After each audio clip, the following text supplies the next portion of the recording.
Isaac! A young homeless boy with tattered clothes and dusty cheeks wandered the bustling streets of the city as the sun dipped below the skyline. The golden glow of dusk illuminated the hurried crowd, each person absorbed in their own world, oblivious to his quiet presence. Isaac's small figure, clutching a battered piece of cardboard, barely registered among the throngs of people. His voice, hoarse from a day of calling out, barely rose above the urban hum. "Please, ma'am," he murmured, extending his hand toward a woman in an elegant coat that shimmered in the fading light. Her presence radiated wealth, rings sparkling on her fingers, a designer handbag hanging from her shoulder. For a fleeting moment, hope flickered in Isaac's tired eyes. "Just a few coins for food," he pleaded softly. "It's been days since I've eaten." The woman's sharp gaze landed on him, her lips curling in a sneer.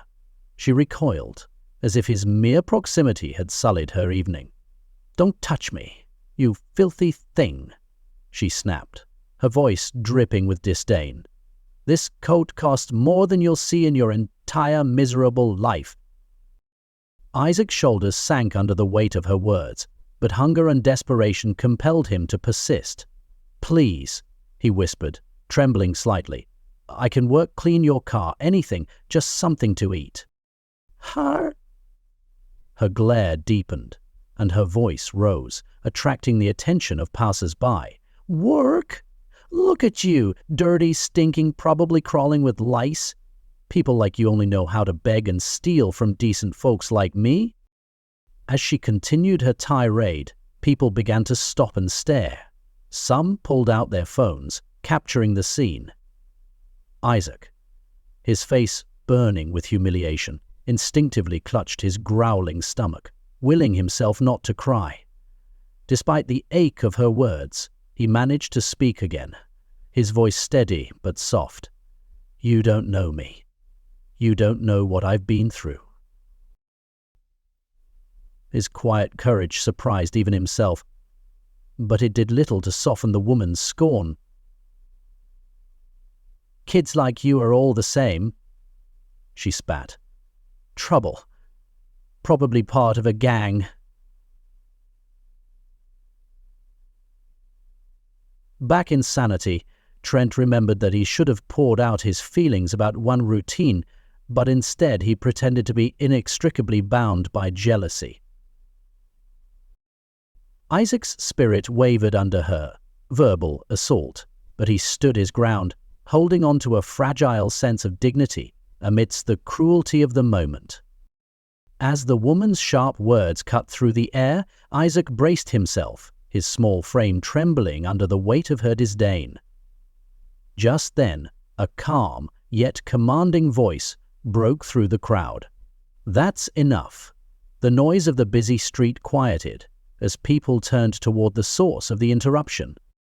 A tall, well-dressed man stepped forward, his tailored suit and confident stride immediately drawing attention. His presence exuded authority, and his piercing gaze landed first on the woman, then on Isaac. The woman faltered, visibly flustered, and began to stammer. "I was just trying to teach him a lesson," she muttered, her tone defensive.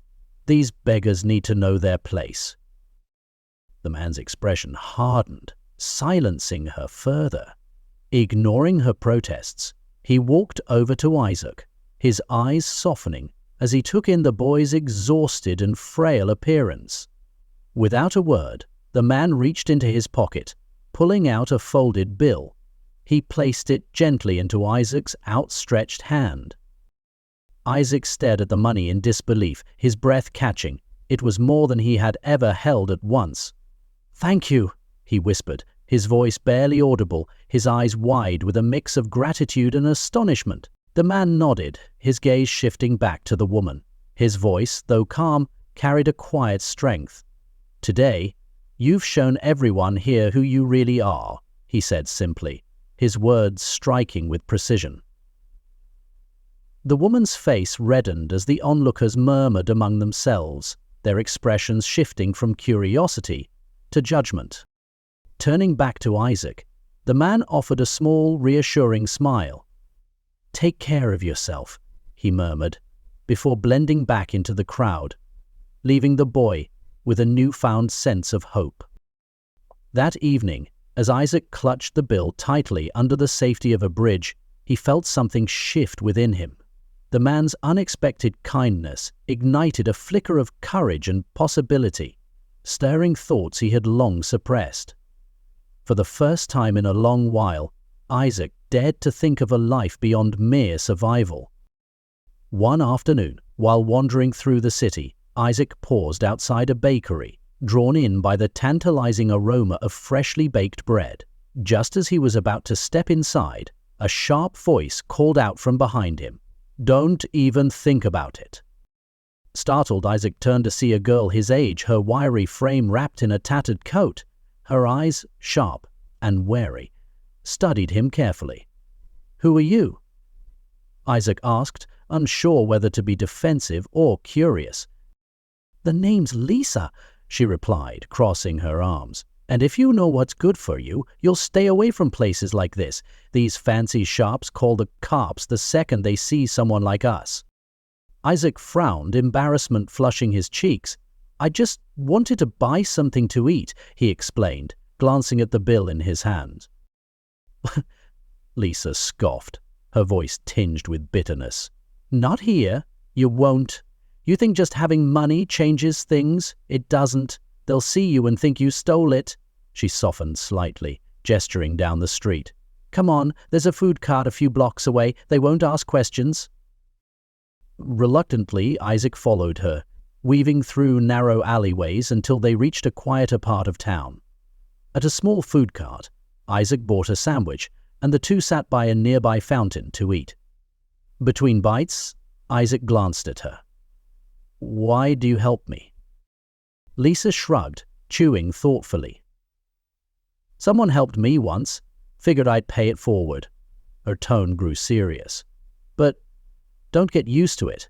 Out here, people will smile at you one minute and rob you blind the next." Over the next few days, Lisa showed Isaac how to navigate life on the streets. She pointed out spots where shopkeepers wouldn't kick him out, shortcuts through alleyways, and quiet corners where he could sleep undisturbed. Though tough and guarded, Lisa became an unlikely ally, teaching Lisa the rules of survival in a world that rarely showed kindness. One evening, as Isaac waited for Lisa near a crowded park, he spotted a familiar figure walking briskly through the throng. It was Jonshon, the man who had helped him. Dressed impeccably as always, Jonshon's purposeful stride and composed demeanor made him stand out among the busy passers-by. Isaac's heart quickened with a mix of surprise and admiration, but before he could decide whether to approach, he noticed Lisa lurking nearby. She was watching Jonshon intently, her hand slipping into her coat. The glint of a small blade caught Isaac's eye, and his stomach dropped. "Lisa, don't—" he whispered urgently, darting toward her. She spun around, startled, as he grabbed her arm to stop her. "What are you doing?" she hissed, her voice low but edged with frustration. "We could take his wallet," she argued, her eyes flicking toward Jonshon. "Just one grab, and we'd be set for days." Isaac shook his head firmly, his grip tightening. "This isn't the way," he said, his voice steady despite the tension. "He's not like the others. He helped me. He's a good person." Lisa stared at him, disbelief and frustration flashing across her face. "Good people don't survive out here," she muttered. But as she looked into Isaac's determined eyes, her resolve wavered. With a reluctant sigh, she slipped the knife back into her pocket. "Fine," she said sharply, "but don't expect people like him to save you again." Lisa stormed off, leaving Isaac standing alone.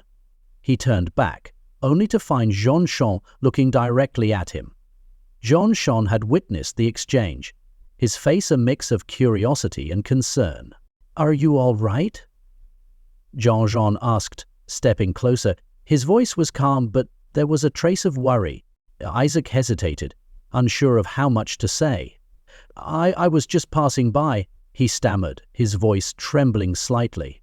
Johnson's expression softened, his gratitude evident.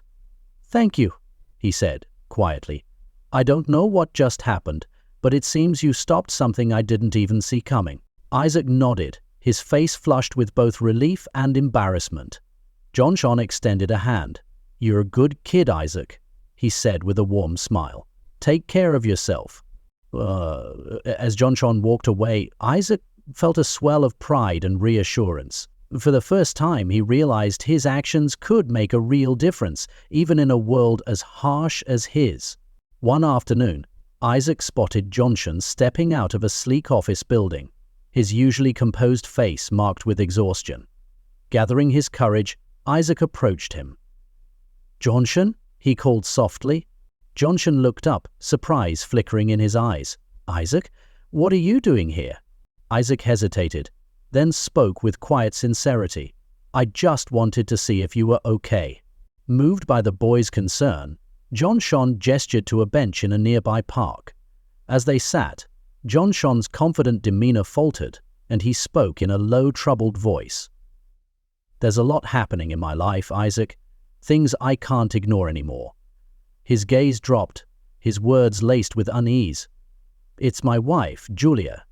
She's trying to control everything in my life, my assets. I suspect she'd do anything to keep her hold over me." Isaac frowned, sensing the depth of Jonshon's fear. "What do you mean?" Jonshon hesitated, then confessed. "Each time I eat something she prepares, I feel sick afterward. I've started to think she's trying to poison me. She's woven herself into every aspect of my life, and I don't know how to escape."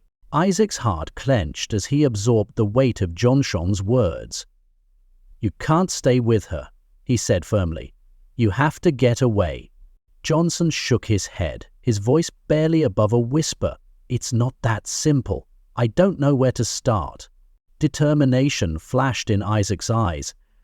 "I'll help you," he said, his voice steady and resolute. "You gave me a chance, Jonshon. Now it's my turn to help you." Jonshon looked at him, a flicker of hope breaking through his despair. "Thank you, Isaac," he murmured. "I don't know what I'd do without you." Determined to help Jonshon, Isaac shared his concerns with Lisa, who, though skeptical, agreed to assist. Together, they began observing Julia from a distance, noting her routines and meetings. One evening, while shadowing her, they overheard a conversation between Julia and an associate at a cafe. She discussed plans to transfer Jonshon's assets, her voice laced with arrogance. It was the confirmation they needed. Later that night, the pair followed Julia to her sprawling mansion on the outskirts of the city. Sneaking through a side entrance, they navigated the dimly lit halls, their hearts pounding with every creak of the floorboards. They found her study door slightly ajar, and inside, Julia was poring over papers, whispering on the phone.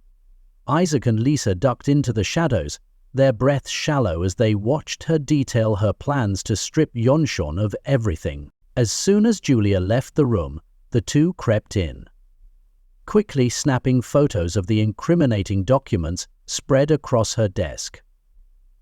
Among them were bank transfers, forged signatures, and detailed instructions on manipulating Simon's accounts. Isaac's hands trembled as he worked, the weight of their actions pressing heavily on him. They escaped just as Julia returned, slipping into the night undetected. Clutching the evidence tightly, Isaac felt a mixture of fear and exhilaration. They had what Simon needed to expose Julia's betrayal, but they had also risked everything to obtain it. Isaac handed the evidence to Jonshon the next morning, his heart pounding. Jonshon's face grew pale as he scanned the documents, disbelief and anger flickering in his eyes. "This is everything," Jonshon murmured, his voice heavy. "You've saved me, Isaac." That evening, Jonshon invited Isaac to his mansion, preparing for a confrontation with Julia. Isaac stood beside him, nervous but resolute. When Julia entered the room and saw Isaac, her face twisted with disdain. "What is he doing here?" she sneered. Jonshon stepped forward, holding up the incriminating documents. We know everything. Julia, your lies, your plans to take everything from me, it's over." Julia's expression hardened as she scoffed. "And what do you plan to do? You think anyone will believe the word of a street rat?" Her sharp gaze turned to Isaac. "You don't belong here." Isaac met her glare without flinching. "Maybe not," he replied firmly. "But you don't deserve to be here either. Jonshon trusted you, and you betrayed him." Fury flashed in Julia's eyes, and she lunged toward Jonshon, her anger boiling over. Isaac instinctively stepped between them, but before she could act further, the sound of heavy footsteps filled the room. The police entered, their presence silencing her. Jonshon had summoned them earlier, anticipating Julia's reaction. Realizing her defeat, Julia's face paled as the officers restrained her. Her gaze lingered on Isaac, filled with bitter contempt, as they led her away. Once the room cleared, Jonshon turned to Isaac, his expression softening. "I couldn't have done this without you," he said sincerely. Isaac managed a small smile. "You helped me first. This was the least I could do." As the police escorted Julia away, the mansion grew quiet. Jonshon turned to Isaac, his expression a mixture of relief and gratitude. "I don't know how to thank you," Jonshon said, his voice steady but filled with emotion. "You showed courage when I needed it most. You've saved my life and my future." Isaac looked down, feeling a warmth he hadn't experienced in a long time. "You helped me first," he replied softly. "You gave me hope when I thought there was none." Jonshon placed a reassuring hand on Isaac's shoulder, his voice kind but firm. "You deserve more than just surviving, Isaac. If you're willing, I'd like to help you find a new path, a fresh start." Isaac's heart raced at the words. For so long, his life had been about getting through one day at a time, never daring to dream of something better. Now, standing in the glow of Jonshon's kindness, he allowed himself to imagine a brighter future. "I'd like that," Isaac said, his voice steady despite the emotions swelling within him. As they stepped outside into the cool night air, Isaac felt a newfound sense of purpose. Each breath seemed lighter, each step more confident. For the first time, he wasn't just surviving, he was ready to live. With Jonshon's support, Isaac knew he had a chance to leave his struggles behind and build a life filled with hope and possibility.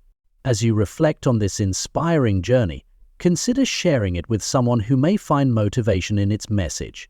Stories like these remind us of the importance of fighting for what is right and the transformative power of perseverance and compassion. If this story resonates with you, let us know what you think, and don't forget to like, subscribe to the channel, and share it to spread the message of hope and change.